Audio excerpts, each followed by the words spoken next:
We are just now 3 weeks away from this regular season ending, which is a good and bad thing. I mean, I say good first because we record Monday nights, which makes it very tough, especially with our schedules. We record very late. I mean, it's 11 o'clock at night. We also have to wait for the Monday night games to get over.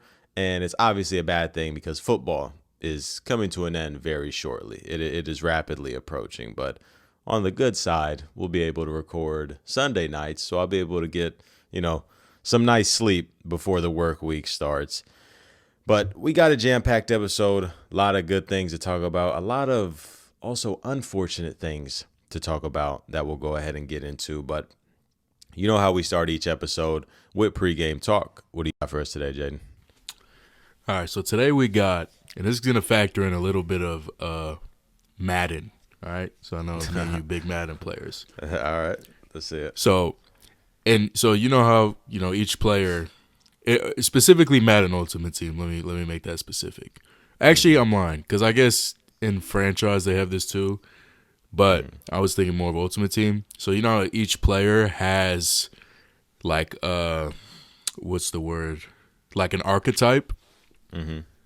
So this is just for QBs. What do you think is the most important archetype for a QB? So we got field general, we got scrambler, we got improviser, and we got strong arm. Of those four, fit whatever player you want in those categories. What do you think is the most? I wouldn't say most important, but what do you, in your opinion, what do you think is the best trait or best archetype? Because obviously, like Mahomes is the best quarterback in the NFL. He's been for forever now, and you would say he's an improviser. But I mean, this is a fantasy world. He's almost like in a way all of them combined. Exactly. Because of how he's a field great general. he is. Yeah, I mean, this year he's a scrambler. That's an interesting question. I think obviously with how the league is today, you'd want to lean improviser, considering how fast and athletic defenses are, and especially on that defensive line, you want your quarterbacks to be able to get outside the pocket and make plays. But I really think that this game is always going to boil down to the field generals. And as I mentioned, Mahomes and quarterbacks like that, I think are a combined of all of them. Because when it comes down to it, when it comes down to those crucial moments, Mahomes, Allen, Lamar, Burrow, all these quarterbacks that can do all these great things, they're going to sit in that pocket and they're going to make reads and deliver passes on big third downs, facing blitz, whatever it may be. And I think you see some quarterbacks that kind of stray too far into the scrambler / improviser archetypes, and they don't have enough field general. And it feels like it really puts a cap on their ceiling. You have a player like Caleb Williams, who I think has taken solid strides this year. And obviously the Bears are performing way better than anybody expected, even though that was one of the big teams that I was buying going into this year. But Caleb Williams has not really excelled from the pocket as a passer. He's been amazing on the run. He's been amazing avoiding sacks. But that field general archetype is something that you really need, especially when it comes playoff time. So I think that will always be the crown for me is field general. I think that is the most important. If I had to, if I had to rank them out of field general, improviser, strong arm, scrambler, I would probably go I think it's almost in the order that I said: field general, improviser, strong arm, and scrambler. Because when you have a scrambler archetype, like for example, like an Anthony Richardson, he was a scrambler and strong arm, and like neither of the other two. It was weird because he wasn't he was obviously athletic and mobile, one of the craziest, builds that we've seen from a quarterback. But he wasn't like an improviser. It wasn't like he was breaking the pocket and making these unreal throws on the run. It was either he was throwing the ball a million yards down the field or breaking it for a run. It was like a weird situation with that. So I think, like I said, field general will always be on top for me, followed by improvisers, strong arms, and then scramblers. I think that would be my order. Yeah, like you said, like a lot of the quarterback, like the high end, the top end quarterbacks in the league. I mean, they're superstars, Hall of Fame players. They're literally all four of those things. Right. So just, breaking it down, if you were to get a player mold for each of those, say they're all like 80 to 85 overall, and they specialize in each of those archetypes. For you, it's field general. I think so, yeah.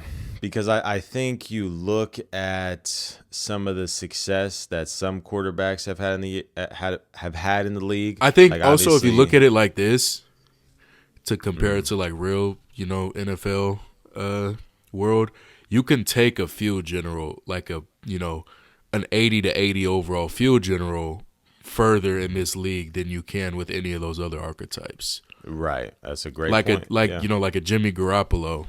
Mm-hmm. Like he went to the Super Bowl. We saw the success like a Ryan Tannehill had with the Titans. They went on that run. Right.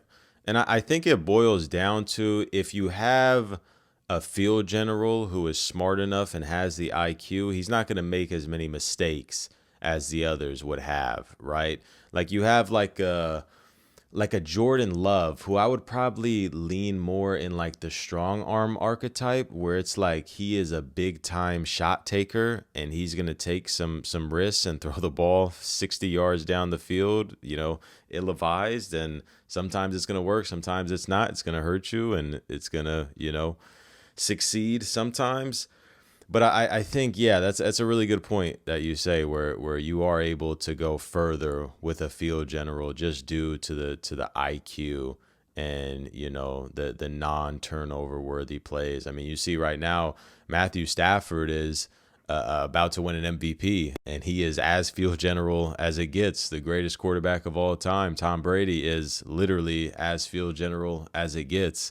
Now, obviously, he's the extreme version of it. I mean, maybe the smartest player in NFL history. And I don't know, because you even look at like, I wanted to say, I would almost put Drake May in a field general archetype over an improviser. Is that crazy to say?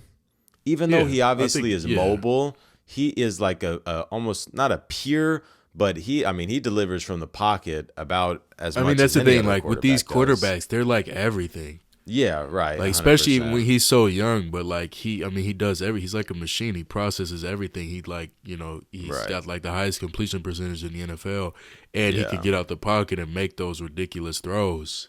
He has the arm. He has this. He's speed. Like it's hard. It's hard to really compare with nowadays quarterback because it's like they're everything.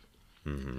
Like especially the good ones, they could do like Stafford. You said field general. I'd agree now, but like first thinking about Stafford, I'm like he's a strong arm. He's got one of the best arms, but he's also a field general too. So right. And Tom Brady, I mean, he's got an underrated arm. I'd say he's close to it. I mean, I'd say he's a strong arm too. I mean, in his prime, 100%. I mean, the throws he could make were insane. Yeah. Yeah, I think the best point for this is you look at the two top MVP candidates right now in Drake May and Stafford, and you would probably lean both of them being a field general. So I think that's probably the best argument you could have. And I will say, as far as taking the field general the furthest, like the field general taking you the furthest, and with that, like obviously, they have I feel like they have the higher floor. The other archetypes might have a higher ceiling, like higher peaks. Yep. Mm-hmm. I'm trying to think, like, when was the last pure field general to win a Super Bowl? Outside of Brady? But I would say he's elite. Like he's like everything other than like scrambler, and like he could improvise a little bit.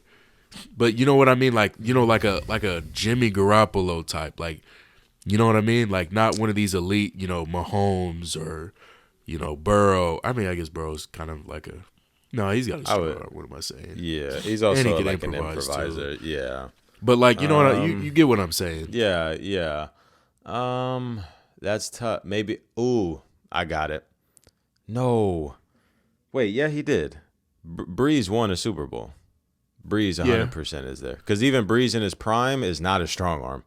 And Breeze in his prime is not an improviser, not a scrambler. He is as that is a weird situation because he's so elite, and he's really just that one thing. Right, right. So I think that's probably the best one, best one for that. No, I'd say he's probably like improviser, scrambler. I was gonna say, what would you say Jalen Hurts is? Yeah, I put him on improviser, scrambler. You know what I would put him on? I think I would go scrambler, and then this is gonna be maybe controversial, but I wouldn't necessarily say he's like I think he's a better field general than improviser. And I say that because I mean, Hurts is not someone who's making these, awkwardly crazy throws always outside. Like, I feel like he delivers from the pocket a lot more than people give him credit for. Not saying that he's this amazing, super accurate, elite quarterback from the pocket, but I think he does a lot of work from the pocket. And then if he does get out, a lot of times he's scrambling. Yeah. But he's also not like an elite athlete where it's like he's scrambling for 30, 40 yards on these big plays. It's just like he'll chunk you for like 6 yards here. And obviously the tush push, which I don't like account that for scrambling or anything like that. But I would probably say he goes scrambler and then field general. Yeah. But he's an odd one to categorize. Also, there. I think we forgot a big one. What is that? 2017. Oh, Matt Ryan. Yeah, Matt Ryan, Super Bowl MVP. Let's get it. I thought you were just saying like made a Super Bowl. No, that was 2016. No, I'm saying won. Who won in 7? Oh, Nick Foles. Nick Foles. Wow, yeah, that's a good one. That totally slipped my mind. Because I mean, even more recent, like you said, Brady. But I feel like Brady, like he's more like, I feel like he just pushed, especially that year with the Bucs. He just pushes the ball down the field more than like what you would think a base. But would you general? Would you and we spent a lot of time on this pregame, which is a good thing. But I want to keep talking about this. Would you consider that a strong arm? Like Brady for sure could push it down the field throughout his whole career. I think in his prime, you could have that as an archetype because for him. I think like just the sheer volume, especially that year, he broke the record most passing attempts in a season. No. Yeah, he also had I think 5,200 passing yards or something crazy like that. I think you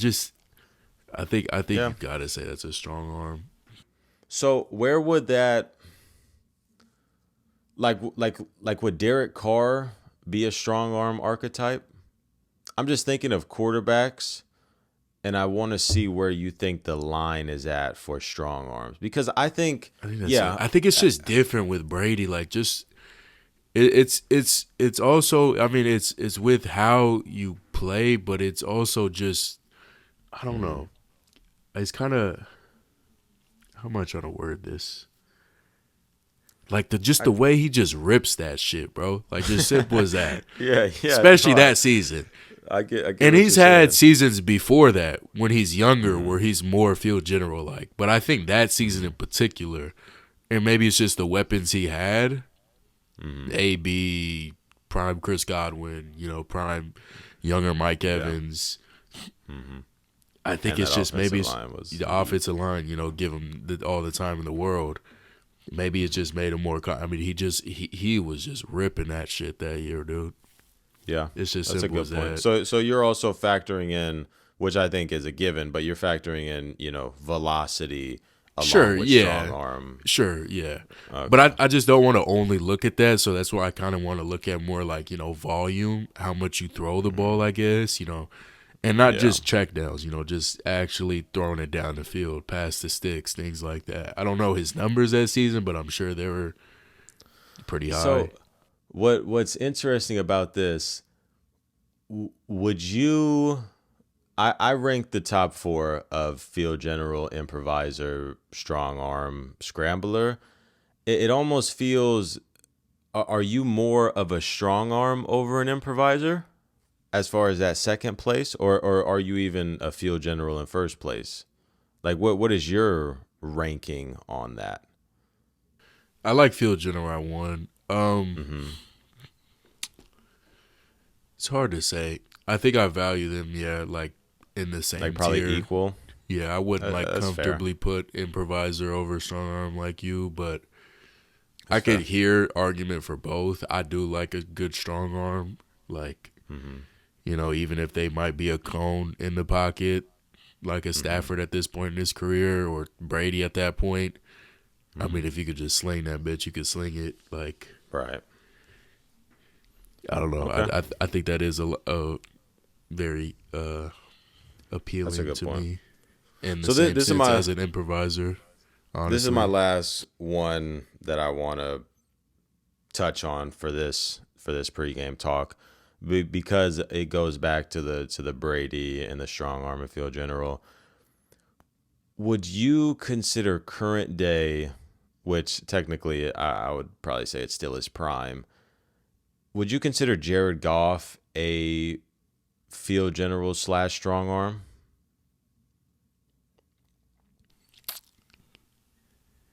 See, that's because he definitely pushes the ball down the field, and he certainly has some zip behind his passes. But I'd say at this point in his career, he is or close to being a strong arm, strong arm field general. I think more this year than any other year in his career, or like his previous years with the Rams, at least. That's a good point. Maybe last year with the Lions about the same, but I don't know. I think it's a little different this year. Yeah. New different system. Right. I wouldn't be mad if you call it. I wouldn't probably, but I could understand it. Okay. That's interesting. Yeah, I was just curious after the Brady talks, but yeah, that was good. That was a long, almost 20-minute pregame talk, so I hope you guys enjoyed that. Great conversations as always. We do have a couple things that I want to talk about that happened this past weekend in football before we get into our NFL superlatives. And we have some pretty major injuries to some of the best players in football. Micah Parsons and Patrick Mahomes both tore their ACL this past Sunday. And not only that, Mahomes also tore his LCL. They will be out for, obviously, this entire season. And, I seen people talking about, the medicine that we have today, the doctors we have today, and, kickoff is in 9 months from now. And shoot, there's a possibility maybe they are ready for the start of the season. I don't know if I really see that. There's a chance that they could come back. I think it's probably wise for a Mahomes to sit longer, especially if he's going to miss, half the season. And they're like, oh, we'll bring him back midway through. The Chiefs are going to be really bad next year without him. I mean, just point blank period. If he misses 8 games, they're probably 2-6. I mean, there's a chance where they can be like a 3-5, but I don't really see that at all. And for Parsons, on the other hand, I think it's much more realistic for him to come back midway through next season. But again, it's going to be really tough just because of how late of an injury this is. I mean, week 14, this happening for both of these guys. So it's just heartbreaking. It's heartbreaking to see something like this, especially when you consider a player like Mahomes, who, despite dealing with injuries throughout his career, he's always been an Iron Man fighting through those. And it's like whenever you have a player like that who has been healthy for so long, it's like you just don't expect them to ever get hurt. And when it happens, it's just like it just blows your mind. And it's rough to see, especially considering on the other hand with Parsons how great of a season he was having and how great the Packers were looking, and they had a real shot to win the Super Bowl. Technically, obviously they still do, but without, a top 2, top 3 defensive player in football, it's highly, highly unlikely. Their chances have dropped significantly. And this was a guy that was, about to be an all-pro, Pro Bowler, all of the above. I think there's probably a still decent chance he still makes an all-pro team, even though only playing 14 games. But yeah, rough blows to the sport of football. And I guess some positive news, because when it did happen, it looked a lot worse.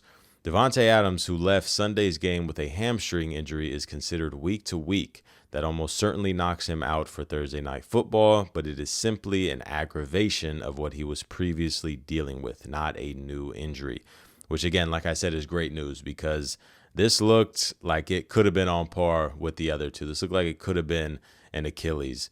And it's great news that it's just a hamstring injury. He did re-aggravate it, which is not a great thing, because once you start messing with injuries, you start re-aggravating things. That's when, some tears start happening. So hopefully he's able to just stay off that, get some rest. The Rams are chilling, I promise you. They have a huge game coming up this Thursday Night Football, which is going to be a great game. Rams Seahawks. This is basically for the division. And obviously without a superstar like Davante Adams, it's definitely going to hurt their chances. But I still think there's a very great chance that they can win that game even without him. So even if they're unable to get that 1 seed, get your rest, brother. Be ready back for the playoffs, and I'm sure he'll be ready to go. So some negative but also positive news on the injury side, and just overall this past Sunday. There was some great football going on. Just to be honest, this was obviously a slate of games that was looked at to be spectacular, and they did not disappoint, especially with the performances that went on. You talk about some quarterbacks, Trevor Lawrence with a 6 total touchdown game with 380 total yards. Unreal stuff. Bo Nix with over 300 yards and 4 touchdowns. Jared Goff with nearly 340 passing yards and 3 touchdowns. His counterpart, Amon-Ra, 13 for 164 and 2. Puka Nacua in that same game, 9 for 181. James Cook with over 110 total yards and 3 touchdowns. And then the tight ends, who you could argue stole the show, with Trey McBride, 12 for 134 and a touchdown, and Kyle Pitts, 11 for 166 and 3 touchdowns.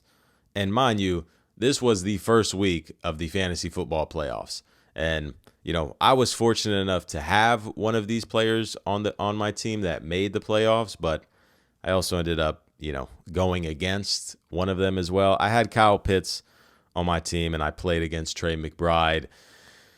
And I had a respectable performance. I think I put up around 121, but my opponent put up 161 because he had Jason Myers, who put up 24, Chicago defense, who put up 18. As I mentioned, Trey McBride, who put up 37. He had Drake May, who I think put up 20 with his 2 rushing touchdowns. He had a couple other players who put up in the teen range, but I was just defeated in that league. I dealt with so many injuries throughout that. I think I started that season 5-0, or I was 5-0 in that league to start the year, and I just started getting ripped by injuries. Malik Neighbors goes down, CeeDee Lamb goes down for I think 3 or so games in the middle of the year. Drake London deals with injuries here and there. Rome, who was stellar to start the year and then really, really dipped heavily, but then he goes out for the playoffs. I went into this game with no Rome, no Drake, obviously no Malik, and I was starting some really bad players at receiver and my flex in a playoff game where I really only had 4 players show up, and that was Kyle Pitts, Jalen Hurts, CeeDee Lamb, and Tony Pollard. Outside of that, I was having to start Jaden Higgins. I had to start a tight end in my flex. It was ugly. It was ugly. So I ended up dropping that. But it is what it is. You know what I mean? We'll bounce back next year, hopefully. Hopefully I, won't draft 6 players that are going to tear their ACLs, but we'll have to see about that. But nonetheless, some all-around great performances in the league. And a certain performance that I want to talk about, one that if you told people 2 weeks ago, they think you're crazy. They think you just lost your mind. And that is Phillip Rivers returning to football. We talked about this a little bit last week, and it wasn't confirmed, I don't think, when we talked about it. I think it was just like in the air, like they're bringing him in for a tryout or they're in the talks for it. But yeah, Phillip Rivers just played his first game of football in over 5 years. He is 44 years old. He played against one of the best defenses in the league. And, it wasn't pretty. He certainly could not get that ball downfield whatsoever. It was a lot of checkdowns, a lot of quick passes, a lot of quick slants. But I think did you see that? Did you see that clip on Twitter where it was some dude like zoomed in on like the all 22 footage of Phil Rivers? Did I send it to you? I feel like I sent that to you. I can't. I mean, it's not ringing a bell. Zoomed in on the front on him on the all 22 for obviously from the end zone angle, so you could see his face. Every single one of his dropbacks, he stared down his first read. He did not go through his progressions one time. I swear to God. I might have to find it and send it to you if you didn't see it. I swear to I watched every single. It's like a 2 minute or minute and a half long video, and it's cut up. Each clip is only like 2 seconds, 3 seconds long. I swear to God, he didn't go through his progressions one single time. He hiked the ball, looked either right or left, and that's the only place he threw the ball. Yeah. And maybe the plays were drawn up to like only do that. I would not assume force him so. to go through progressions. Yeah. But I just thought that was pretty funny. Yeah. I mean, hey, he gave him a chance to win. They almost won that game. And I think that's the craziest thing about this, because obviously Phillip Rivers is this is not an NFL quarterback at this moment. Obviously Phillip Rivers was, once a potential Hall of Famer. He's certainly not that right now.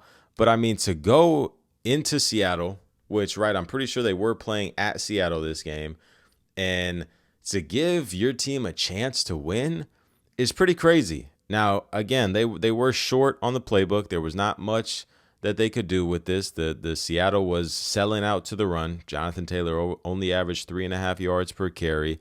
Phillip Rivers had 18 completions for 120 yards, so certainly not where you want to be at. But he gave him a chance to win at the end of the day against one of the best teams in the league, a potential Super Bowl winner. I mean, it's a wild story. It's a wild story. It's looking like Phillip Rivers is going to finish out this season with the Colts. I don't really know why that would make sense. I think you should have just gave this a try and then pretty much called it after that. But they're going to keep on giving him some run.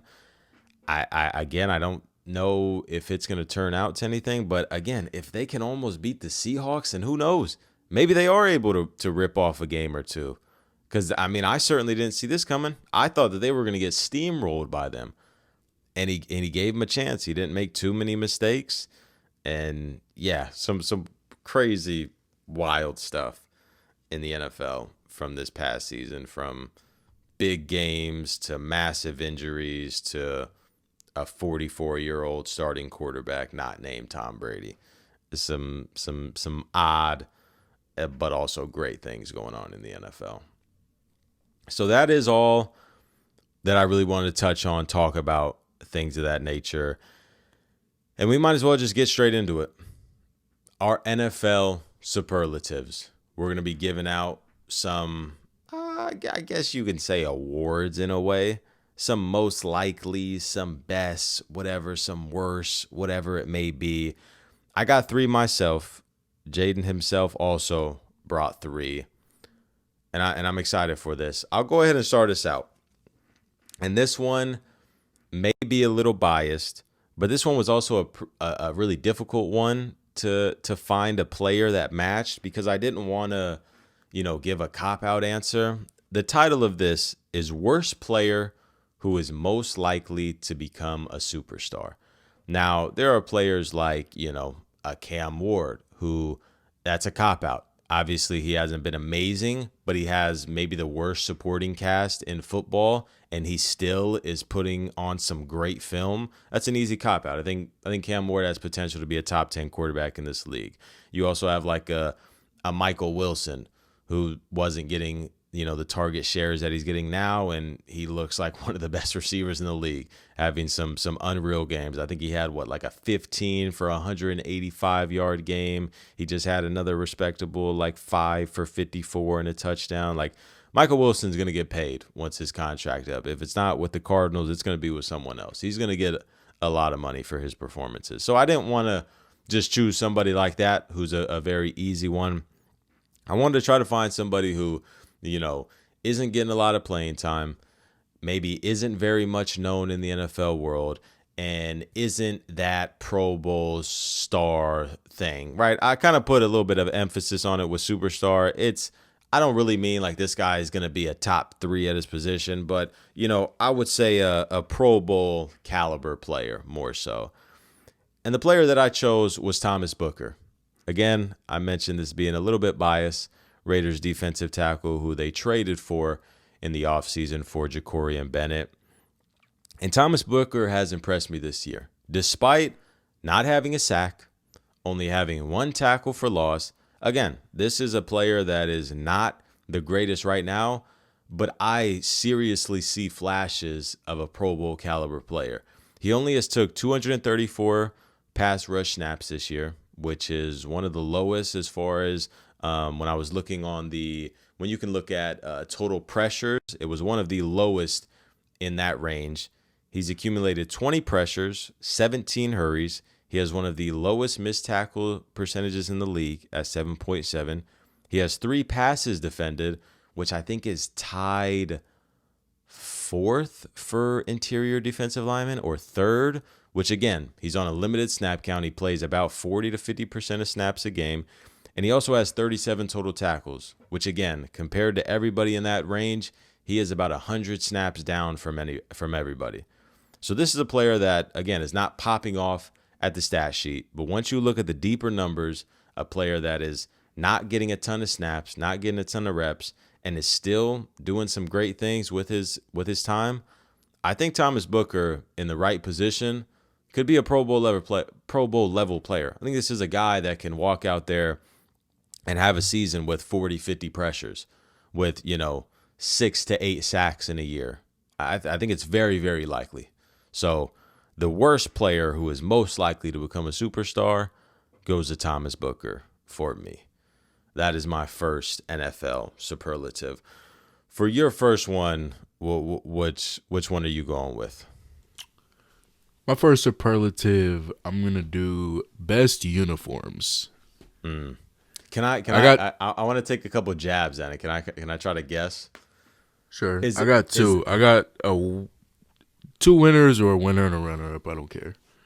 Whatever. And are these aren't like just their regular uniforms? Are these like throwback type of things? No, just straight up best uniforms. Both of these are the throwbacks. They are throwbacks. Yeah. So my immediate one that came to mind was the Seahawks. Yeah. They're one of 2. And let me see if I can go 2 for 2, and then I'll let you go. 2 for 2. Seahawks, and I'm going to say the Kelly Greens. Nope. All right. What do you got for your second one? You mentioned in your last superlative. I'm going to do it in mine. I'm going to get biased. I like the Falcons with the red helmets. The black.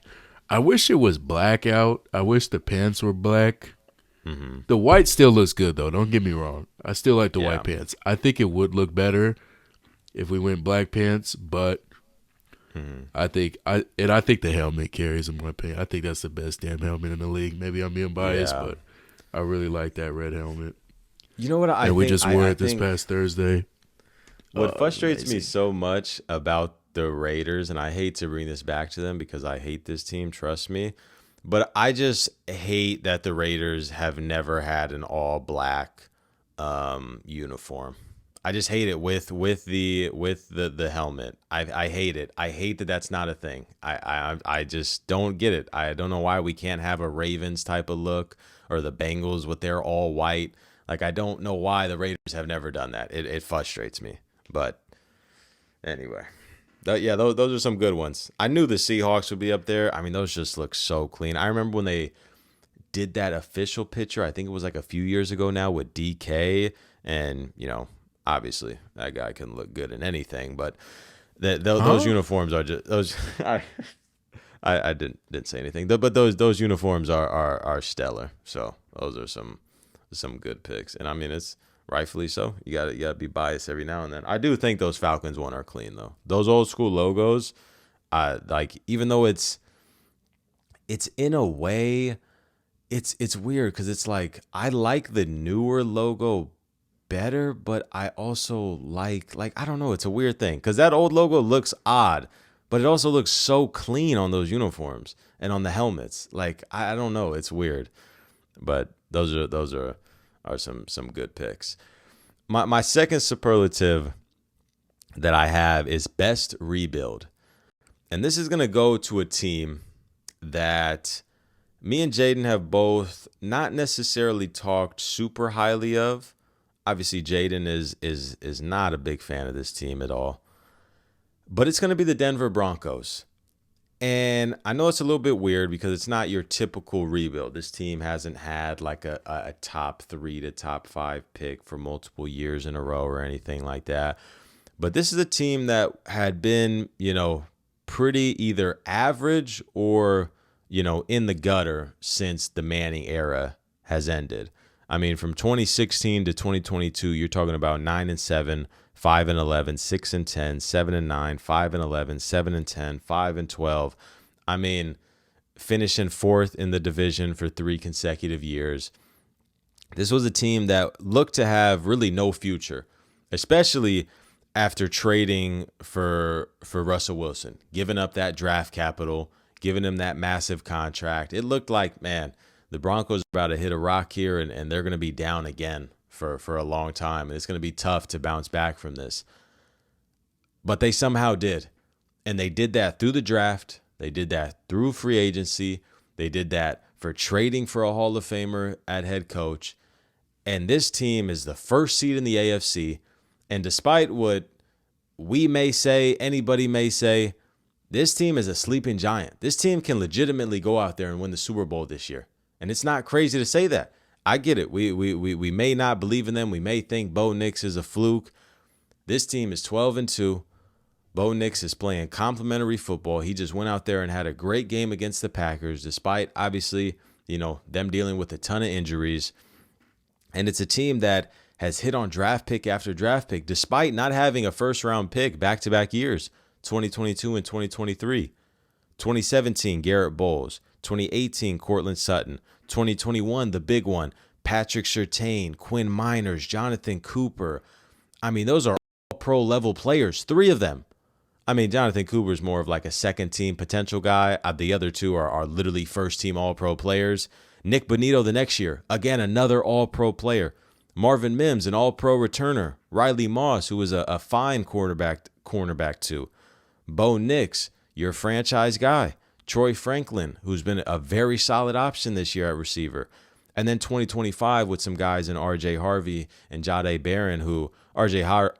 Harvey has obviously looked great, but Jahdae Barron, not amazing, showing some solid flashes, but hasn't been great this year, which we expected. But again, just a rookie taking over in a role that wasn't really expected from him. So I think he has a chance to become a really solid player in this year. But yeah, man, I think when you look at a team that was in the gutter, like they were, a team that looked to have really no type of future whatsoever, trading away multiple first-round picks, signing a quarterback to a massive deal, and looking like, one of the worst quarterbacks in the league, one of the worst situations in the league.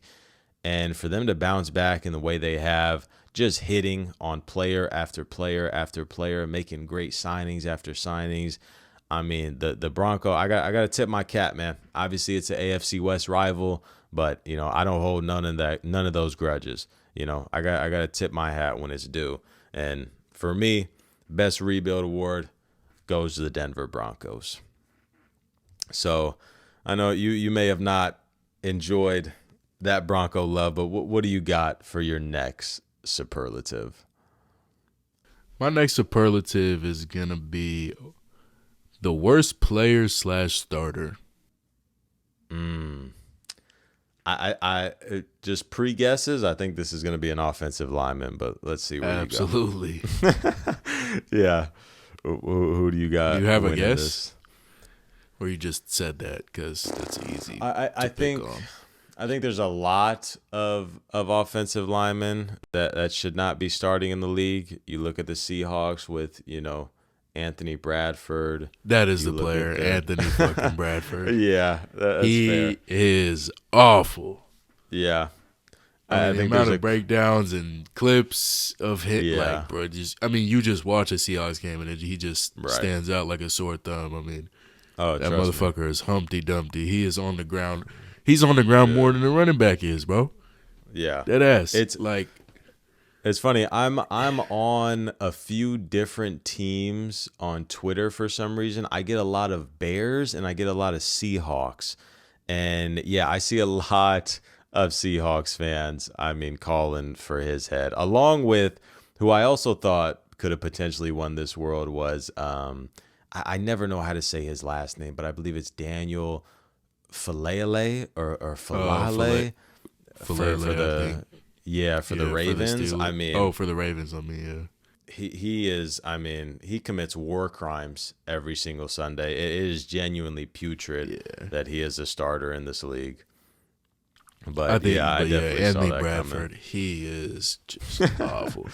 Just like I said, the amount of times he's on the ground, the amount of times he's like blocking nobody, the amount of times he's looking Sam Darnold in the eyes because he got beat, and he's got nobody to block, and he's turned around, he's got his back to the defense. Like that's just not a position you want to be in as an offensive lineman, right? And it's like it is such the starter a massive, all year. It's such a massive issue for them where it's not like, right, obviously Seattle is still a Super Bowl contender with that, but it's like, dude, if he was just like a 5 out of 10 offensive lineman, it's not looked at as bad. Like, sure, we can wipe that away and still look at them the same. But the fact that he's like a 2 out of 10 offensive lineman, it's like, bro, that's the difference between winning a playoff game and losing because he gives up 2 sacks. And it's like, yeah. He's not good in any part of the game. Pass pro, run pro. They try to. I'm looking at clips. They try to get him, as a pulling guard coming around. Maybe his big ass could knock somebody over, and he's tumbling and fumbling. He's like, bro, he's just an awful player. It's nasty. It's nasty work. They 100% need to improve. Their former, or I think it's still their GM who was not a fan of drafting guards and signing guards, which is why they stuck with them, even though, they drafted Gray Zabel, who has been an amazing pick for them. But, yeah, they certainly need an upgrade on that. I could see that. They could get the most help on the offense. But, we're seeing it firsthand. This guy is fucking awful. Yeah. And he is severely holding their team back. 100%. So my last award is going to be most likely worst to first. And what this means is the team that is currently worst in their division. Now, obviously, the season's not over, but this team will, pretty sure this team will end up finishing worst in their division. And I think they are the team that is most likely to flip that and finish first in their division next year. Now, this was a pretty tough one to look at because, you can look around the teams around the league. The Jets, just no way. Like the Browns, you can sit here and try to convince yourself with that defense, but the offense is one of the worst in the league. There's nothing there. I'm not going to sit here and ever try to convince you on the Raiders again. Even the Vikings, I'm just not a big fan of JJ. It was tough. It was tough to find a team. There's a reason these teams are worse in the division. Right. But there was one team, and it's specifically because of the division that they play in, and also the quarterback. that they drafted last year, who has been playing some pretty complimentary and some pretty good football, and that is the New Orleans Saints. I think this is a team that is in one of the worst divisions in football. At the end of the day, this is a team, or this is a division that is probably going to have a potential 8 to 9 a 9-win team win the division, and I could see a world where they can do that next year. I could see a world where this team wins 8 or 9 games and they're up there. I'm just saying. I mean, it's a tough thing to pick, but Tyler Shuck. I mean, you hear the anthem that's going on. We getting Shuck tonight. I mean, he's singing it in the post game interview. I mean, he's got some swagger to him, bro. He can play some football. He's looked good. I mean, I saw one thing where it was like Tyler Shuck versus Spencer Rattler, and it was like very similar stats in the starts. And you see like so many Saints fans like, please watch the games. Please just watch the games. It is a significant difference.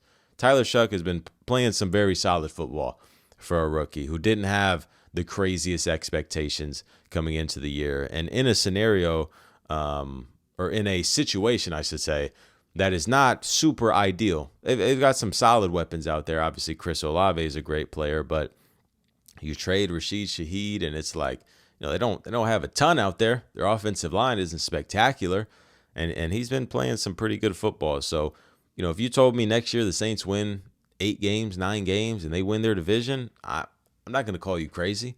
I think that's probably the most likely out of all the worst teams in each division, and that's why they win mine. Most likely, worst to first team, the New Orleans Saints. So that is my last one. And what do you got for your final superlative? My final superlative is proved us wrong. That's a good one. I'm curious to see what this is going to be. And this is not so just based, it is based on some of their success this year, but it is also the future. The Cowboys / Jerry Jones. I think they've been better than we thought that they would be this year. I think that's simple to say. Yes, no. I would say so for sure. Obviously, they're coming off back-to-back tough losses when they could have had a playoff push, and obviously trading away a player like Micah Parsons will never be justified. But maybe they're just getting lucky. That pick next year with Micah Parsons missing next year, that 2027 pick is just only getting better. The George Pickens move has looked amazing. Yeah. And they were never, honestly, I thought, in contention to make the playoffs this year, especially with having that tie on the record and having, as much of a, lead as the Eagles have on them, 2 games with that tie left. It was always going to be tough for them to get into the playoffs, but I think they proved us wrong from, people potentially saying, they could be one of the worst teams in the league, fire Jerry Jones. And it probably still is fire Jerry Jones, but I think they've exceeded what the expectations were, and I don't think their future is too bleak. They got those first-round picks. They got 2 first-round picks this year, next year, with one of them, potentially, only getting better. Not saying it's going to be a top 10 pick or anything, but you never know. Yeah. You could have, let's say 12 and 17, you know what I mean? And it's like, those are some great picks. To have 2, you could have 31 and 32 in the first round, and that's still amazing. And trading for Quinnen Williams has looked great. Yeah. Forgot about that one. A lot of the moves that they've made. Yeah, it certainly has paid off. Yeah. And I've been kind of a Cowboys, advocator this kind of whole season. I've been a big fan of them. After that first month, I think they were 1-2-1, and I was considering having them in my top 10 teams because I thought that their offense has just been amazing. I thought Dak Prescott, for the most part this year, had been amazing, and obviously it sucks that their playoff hopes have come to an end, especially after these back-to-back losses. They're still the smallest chance that they can make it, they would literally. I saw this scenario: the Eagles would have to lose out, and the Cowboys would have to win out. It's that as simple as that. But again, that's not simple. Dropping at all. that game to the Vikings was pretty bad. Yeah, that even was then, like their chances were pretty low, but that was a must win. Right. And it always came back to that Lions game. I mean, that essentially was their playoff game. And, to drop that one, it was super hard to come back from. And, when you lose to a team like the Vikings, to a quarterback who had not been, doing so great, it's not pretty. But I can agree with you. I can see where you're going with that. And I definitely agree. I think this is a team that, as soon as next year, can be back in that playoff race, depending on what they do in the draft and free agency. So I think that's a really, really respectable pick. And I got one more. Oh, okay. Let's see. I got one more because I think this is one we could both chime a lot in on, and that is best drip. And is this on field or off field? On field drip. Okay. Because I got one in here I know you wouldn't consider or wouldn't really think about off rip. So do you want me to just start rattling off some names, or do you want to go with your winner? Or who would you think who would you say? All right, I'll say one of my two. Okay. And then I'll go with the one that you probably wouldn't have thought of. Azeez Al-Shaair. That's a good one though.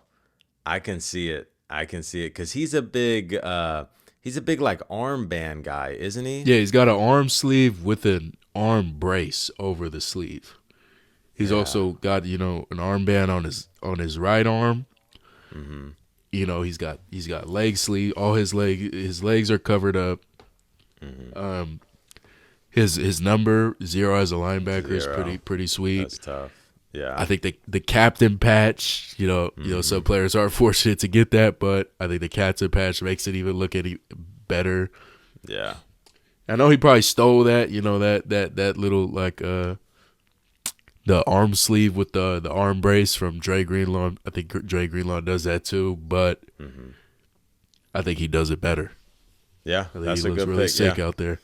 Yeah, I got some pictures pulled up. Yeah, I'm definitely familiar with his drip game, and yeah, that's a good pick, especially at linebacker to be able to pull it off like that, and especially to be a good like. There's players in the league where like they look drippy out there, but they're like not great. Azeez is a great player, so yeah, that's fitting. That's fitting. Okay, so I'll go ahead and try to find one. Who is the best drip? And I'll just say my other player, pretty obvious one, CeeDee Lamb. He changes his up a lot. Yeah, he changes a lot. I will say there have been some looks this year that I haven't been a fan of. I want to say in the beginning of the year, he had like a shirt drip going on, which he maybe still has going on, but I was not the big. I think it was week 1. I think it was against the Eagles. And I was like, I did not really like that look on him. But yeah, I mean, I can agree with it. CeeDee Lamb has always been dripped out his entire career. Good chains too. Yeah. Yep. 100%. Who is the most dripped out players in the league? That's a tough one. PS2's up there. I was thinking about him. That's a good one. He wears a lot of stuff on his arms, I believe. Let me see. Do you want to know who? Now, this is not a current player. I'll give one current player here shortly, but one player that I've always loved his drip, and I remember I used to copy it whenever I would do like my Madden franchises, and I would have a player at this position. I would always give them his drip, and that's Jamal Adams. I think prime Jamal Adams. Well, I'm more so talking about like his prime self, like when he like Jamal Adams. Yeah, like he still has that type of look, but again, it doesn't hit the same when the player is not as good. Yeah, pretty much. He's lost a lot. He had a couple 90 PFF grade games in there this year. No, he definitely played a lot better. I'm joking. No, I'm not saying like he had that. I don't know about that, but he definitely played a lot better than I expected, especially in the beginning of the year. Like when the Raiders defense was like actually okay for like a couple games, like him and Devin White played a lot. Now Devin White, I mean, should be, I mean, I don't even want to say what I was about to say, but he should not be on the Raiders. But Jamal Adams had been playing some solid football, but in his prime, I loved it when he had the double arm bands and he was out there just flying around the field. But as far as a current player, I think Jalen Hurts probably has the best quarterback drip, along with maybe Jackson Dart. But Jackson Dart low-key has like high school type drip. I don't know if I fully get down with that. It's like a lot. It's like a arm sleeve plus a half sleeve plus an armband plus this. It's like a lot. I don't know if I really rock with that. You know one who I like kind of low-key liked? And I don't know if he still does it, but like, I don't know.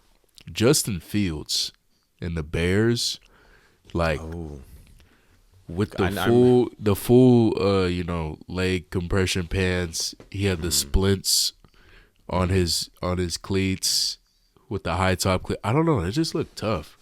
Yeah. I'm thinking of specifically like this is like a Monday night or Sunday night game, possibly Thursday night, and he's like warming up in the end zone and he's like throwing the ball and he like kind of does like a little 360. They do a slow motion. Yeah, I know what you're talking about. Oh, that's kind of tough. Yeah. But outside of that,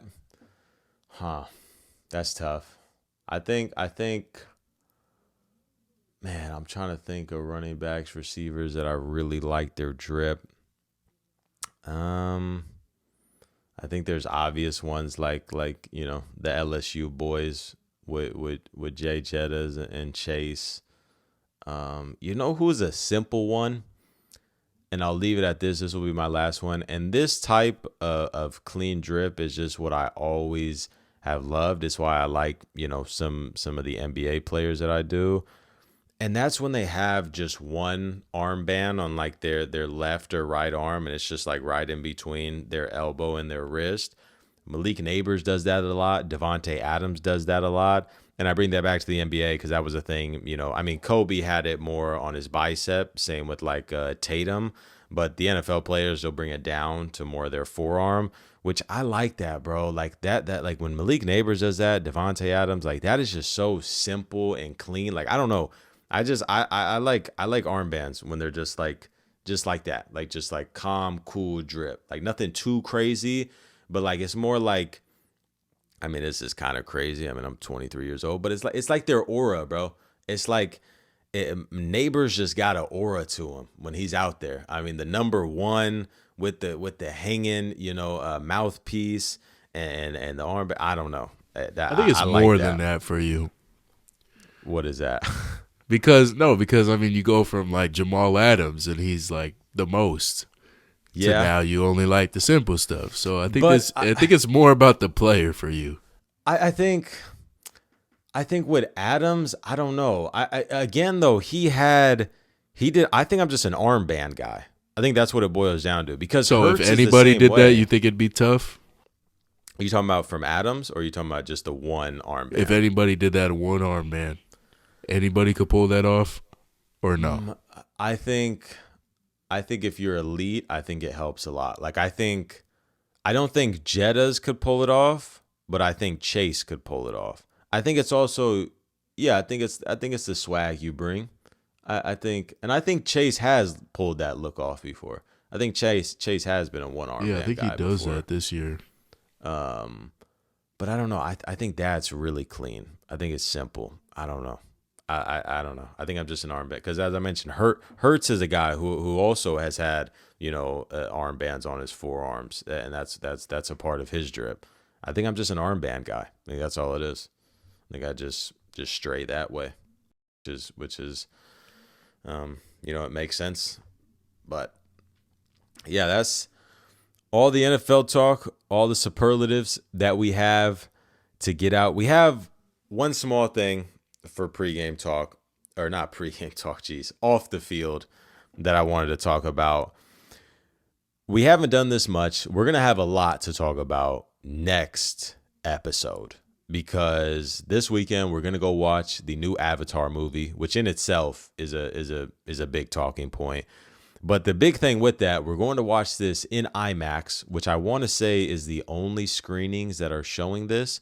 But they are going to have, I think, 4 major trailers playing before this movie starts, which is Supergirl, it is The Odyssey, it is Avengers Doomsday, obviously, and there's one more that I think, is it? No, it's not Brand New Day. I feel like there's one more big one that people have talked about. I want to see if I can find it real quick, that are going to be screening before this movie starts.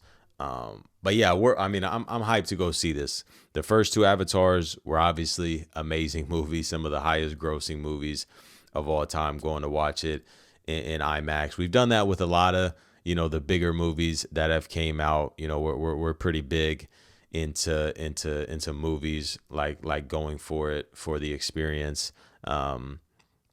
And one thing that I'm starting to accept, right? Spoilers are a big thing in movie culture, show culture, which sucks. I hate it. I hate getting spoiled. It's the worst thing ever. I remember I used to see people say stuff like, imagine how crazy things would be, like if trailers or like spoil. I guess trailers, that's kind of hard because then you don't really know what the movie's about. But imagine if like no spoilers, anything like that, nothing leaked, anything. Like, imagine how crazy like those Marvel movies would be. Anything like that has to do with spoiling, where it like makes the moment so much bigger. It's like, imagine if you just had like no idea that none of these things, like Spider-Man No Way Home. Imagine if we literally had no idea that those 3 Spider-Man were coming and those popped up in the theater. Like, that is nuts. Like, obviously there's people who went there to watch it and didn't know that, but like everybody knew that going into that movie. Everybody knew what was going to happen. And it's like, that's happening with Avengers Doomsday. I have already gotten some things spoiled for me. And I've scrolled past videos where like the picture that pops up on the video while I'm scrolling is a spoiler without even watching it. Like, it's just impossible to ignore that when I'm just regularly scrolling. And I've come to the conclusion that I'm probably just going to end up watching this leaked trailer before I get to the movies. I wanted to wait so bad and watch it once I got there to really enjoy it, but I've already gotten some big things spoiled for me where it's like, what's the point really now? Which sucks because I didn't want that to happen. I wanted to stay off of social media as much as I could this week to avoid that, and it just ends up happening, which sucks. I hate that. But yeah, I'm excited. I think we're both excited nonetheless to go see that. I even got a card show or a card shop that I'm looking at to go to out there in Concord. And yeah. Hey, Doxson, bro. Listen. I didn't say which place we're going to, but it's gonna be out there. They gonna meet us, bro. They gonna find us. Yeah, bro. The 6 viewers on this, but yeah, that's really all the little pregame talk that I want to talk about. Like I said, next episode we'll probably have a bunch to talk about because I might go to a card shop. We're gonna have some Dave's Hot Chicken, which is the best fast food in the game right now, and we're gonna watch a great movie with some trailers, bunch of things to talk about, bunch of non-football things to talk about, which I'm stoked. So yeah, but anyway, that's going to do it for us. Hope you guys all enjoyed this great episode of the Fifth Quarter Podcast. If you are a new listener, make sure to leave a like, make sure to leave a subscribe, make sure to rate us 5 stars. And until next time, we're out. Peace.